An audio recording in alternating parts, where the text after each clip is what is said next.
What if I told you the Nobel Prize was born from fear? Fear of being remembered as a killer. What if I told you its gold medals once vanished?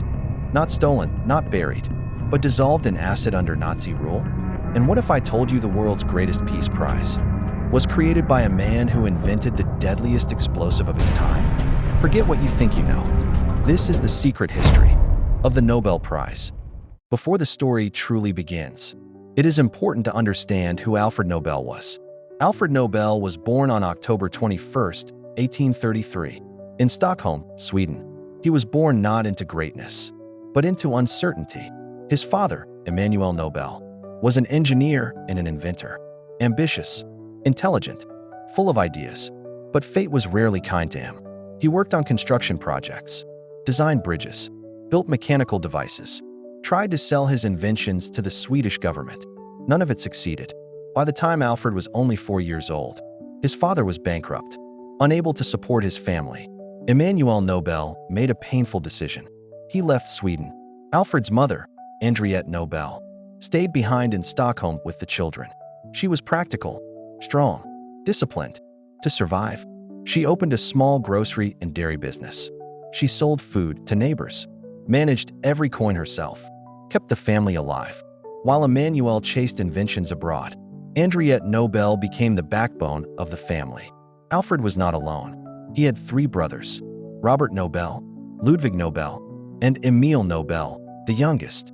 Each of them would later shape the family's destiny. In those early years, the family was poor. Education was irregular. Formal schooling was limited. But Alfred was different. Quiet, curious, obsessed with reading. While other children played, Alfred chose books. In the 1840s, everything began to change. Emanuel Nobel found opportunity, not in Sweden, but in Russia. Russia needed engineers for military equipment and industrial development. Emanuel moved to St. Petersburg and began working on naval mines and mechanical tools. This time, his inventions worked. Soon, he sent for his family. Alfred was around 9 years old when he moved to Russia. This move changed everything. For the first time, the family had financial stability. Alfred received private education. He studied chemistry, physics, literature, and languages. By his teenage years, Alfred could speak Swedish, Russian, French, German, and English. This was before dynamite, before fame, before controversy.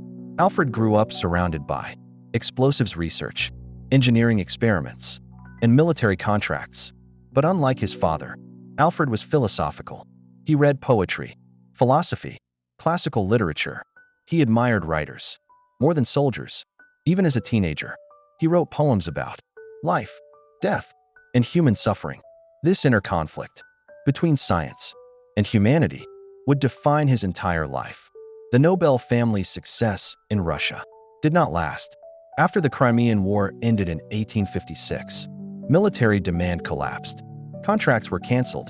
Emanuel Nobel went bankrupt again. He returned to Sweden, older, broken, and ill. The responsibility now shifted to the sons. Robert and Ludwig pursued industry. Alfred focused on chemistry and explosives, but dynamite did not yet exist. At this stage, Alfred Nobel was still searching for direction.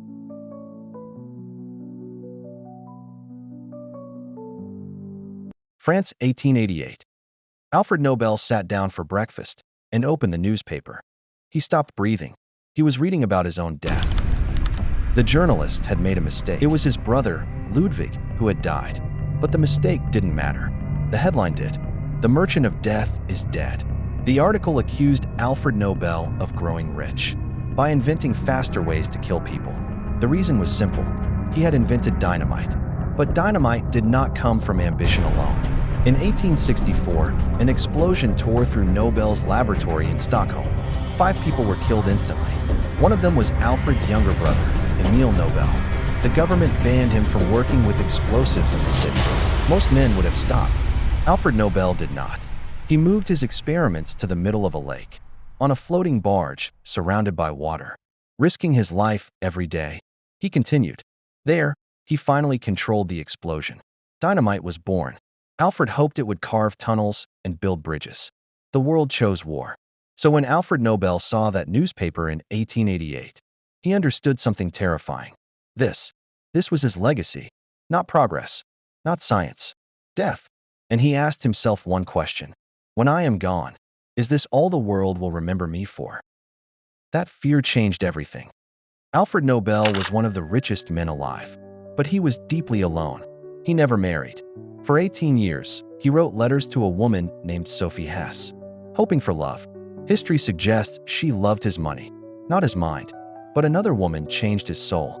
Her name was Bertha von Suttner, a close friend, a fierce peace activist. She once asked him, "Alfred, you have given the world weapons. Will you ever give it peace?" Many historians believe that without Bertha, there would be no Nobel Peace Prize. In 1895, at the Swedish Club in Paris, Alfred Nobel sat alone. And in secret, he wrote his will. He gave away 94% of his fortune to reward those who benefit humanity through science, literature, and peace. 1 year later, in 1896, Alfred Nobel died of a heart attack in Italy. No family stood beside him. He died wealthy and alone. After his death, chaos erupted. His family sued. The King of Sweden called the will unpatriotic. The Nobel Prize nearly died before it was born. It survived because of one man, Ragnar Solman. To protect Nobel's fortune, he smuggled it from Paris to London in a horse carriage. He carried a loaded gun. If he had been caught, there would be no Nobel Prize today. World War II, when the Nazis invaded Denmark, they hunted for the gold Nobel medals of Jewish scientists. A chemist named George de Hevesy made a desperate choice. He did not hide the medals. He dissolved them in acid. Solid gold turned into a harmless-looking orange liquid. The Nazis searched his laboratory. They saw the jar. They never suspected a thing. After the war, the gold was recovered, and the medals were reborn. And then there is Mahatma Gandhi, nominated for the Nobel Peace Prize 5 times. He never won. In 1948, just days before he was expected to receive it, he was assassinated. The Nobel Committee later admitted, "This was the greatest mistake in our history." So did Alfred Nobel succeed? Today, his name no longer means dynamite. It means peace, discovery, human progress. But this secret history reveals the truth. The Nobel Prize is not divine judgment. It is human, born from guilt, shaped by courage, scarred by mistakes. In the end, the Nobel Prize is not a verdict on greatness. It is a mirror, showing us what we fear, what we value, and what we hope to be remembered for.